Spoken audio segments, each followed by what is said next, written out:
umviza ndababwire je ngomba ndabaye deal kandi iyo deal ndayikeneye mu minsi 3 izobe yaheze. Okay boss.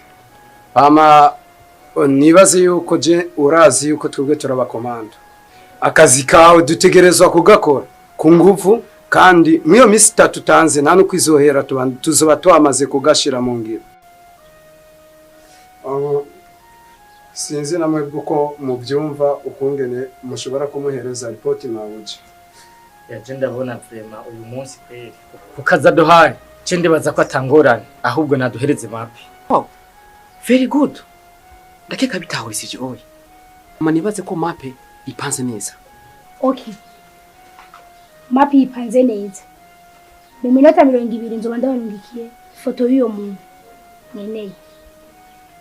Ibaza mwavyumvise. Twabyumvise bose. Ndibaza ko wasakuzanye izugure. Karugure sana. Okay.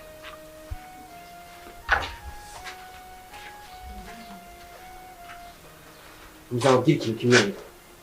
Sinkeneye ko iyi misiyo iza kugenda na muranyumva. Nkeneye ko akazi gakogwa nkuko kasabwe muranyumva.